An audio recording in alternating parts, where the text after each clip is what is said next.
Баршаңызға сәлем достар, сіздермен қызық факт арнасы. Бүгінгі видеода дүкен сөрелерінде самсап тұрған коланың адам ағзасына қаншалықты зиянын және оны көп тұтынған кезде адам қандай ауруларға душар болатыны жайлы толығырақ мәлімет беретін боламыз. Видеоны бастамас бұрын сіздерден кішкене өтініш, қазақ тілді контенттің дамуына үлес қосып атсалысқыңыз келсе, біздің каналға жазылып, лүпіл басып, жақындарыңызбен бөлісуді ұмытпаңыздар. Кока-кола сергітетін алкогольсіз сусын көптеген елдерде кеңінен тараған. Тек Coca-Cola Company компаниясының өнімі 2006-2013 жылдар арасында әлемдегі ең үздік сусын болып табылады. Сусынды 1886 жылдың 8 мамырында Атлантада ойлап тапқан. Авторы Америка әскери конфедерациясының офицері болған фармацевт Джон Стив Пембертон. Сусынның атауын көркем жазуды меңгерген Пембертонның есепшісі Фрэнк Робинсон осы уақытқа дейін сусынның логотипі болып табылатын Coca-Cola деген сөзді әдемі бейнелі әріптермен жазып ойлап тапқан. Кока атауы кокаин өсімдік атауынан шыққан. Одан кокаин атты жергілікті тағам өнімдері, есірткі және Coca-Cola атты сусын алынады.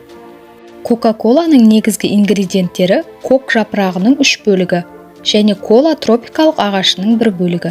Кок жапырақтарынан 1859 жылы Альберт Неман ерекше компонентін бөліп алып, кокаин деп атаған. Сусынның әр нұсқасының құрамы әртүрлі болып келеді. Ол әсіресе диеталық нұсқасында аз мөлшерде кездесетін көміртекке байланысты.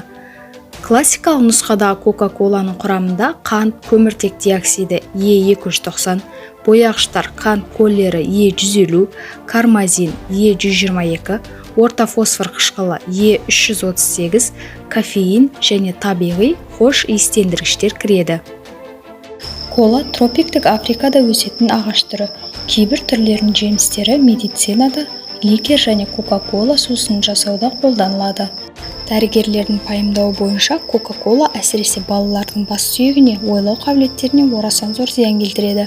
Жалпы газдалған сусынды мөлшерден тыс пайдалану адам ағзасына кальций, темір секілді ең маңызды элементтерді жойып, есесіне құрамындағы есірткі зат өміріңізді 2 есе қысқартады. Coca-Cola және Pepsi сусындарын дайындау кезінде пайдаланылатын карамельдердің құрамындағы бояулар қатерлі ісіктің дамуына әкеледі. Coca-Cola'ны сатуға тыйым салу керек деп сенімді түрде айтуға болады. Өйткені күшті газдалған бұл сусынның құрамында қанттың мөлшерден көп екені анықталған. Дәрігер мамандар мен ғалымдар сараптамасына назар аударсақ, ішектің созылмалы ауруымен, асқазан өт жолдарын және несеп жолдары ауыратындарға тұтынбауға кеңес береді.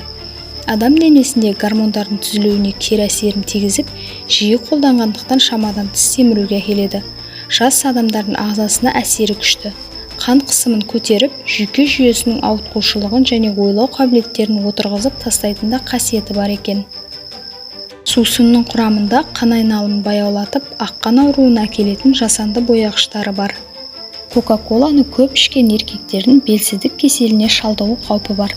Даниялық зерттеуші топтың қолында бар деректер бойынша кола ішетін еркектердің спермасының мөлшері кола ішпейтін еркектердікіне қарағанда 30%-ға аз болады екен. Coca-Cola компаниясы өкілдерінің айтуынша сусынның негізгі құпиясы кошемел құртынан алынатын азық-түлік қоспада екен.